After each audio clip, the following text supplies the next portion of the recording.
So the emergence of large transnational streaming platforms, so especially Netflix, but there's many others as well too, has had an array of different effects. So I think for consumers, it's often very good news, really, that there's more choice, there's more viewing options, there's convenience, but the implications are probably more complex for producers and for regulators. So there's just a very it's a mixed bag of implications.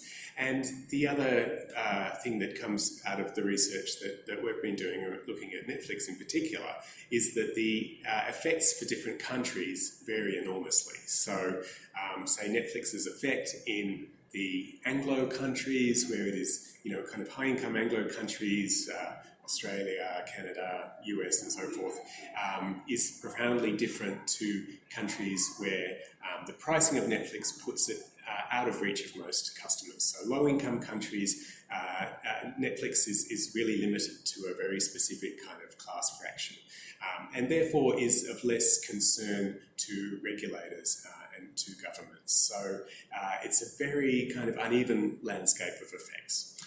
One other area that's probably very important too is the effect of these platforms on public service broadcasting as well. So again, there's a lot of concern in the UK, for example, about the kind of battle between Netflix and BBC. In other countries, you're seeing kind of partnerships emerging, production partnerships, co-production partnerships, and so forth between the streamers and the PSBs. So again, it's a mixed picture. But I think probably the other thing that's worth noting is that in a lot of countries you're seeing the transnational platforms, particularly Netflix, coexisting with local streaming players as well too. So like Blim in Mexico and Hotstar in India, which is much more successful and powerful than Netflix. So there's room in a lot of countries, I think, for one or two global players and a number of local or regional players as well too.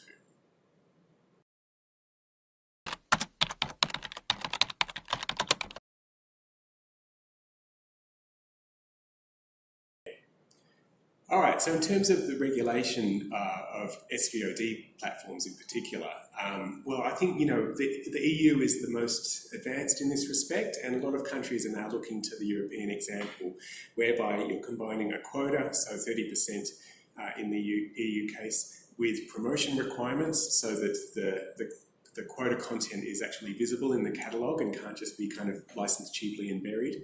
And for many countries, some kind of production investment as well too, whether that's a mandated contribution to a fund or direct production investment with local producers and so forth.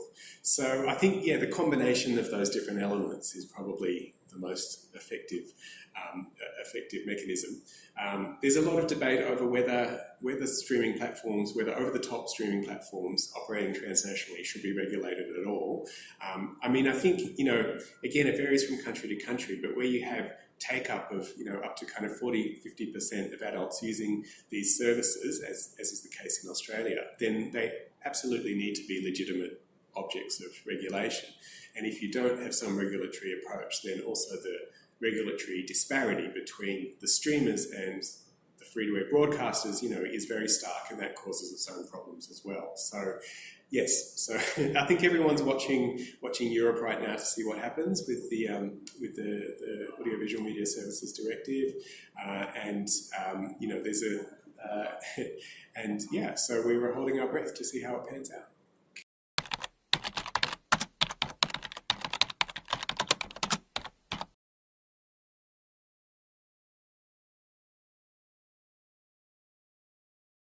Well, in terms of Netflix's relationship with local producers, again, we're seeing a very kind of complicated mix of strategies there. So originally, Netflix had a lot of kind of rhetoric around that it was going to work with the new up-and-coming producers and who have fresh ideas. But in reality, you're seeing partnerships often with very established companies which have a pipeline of production.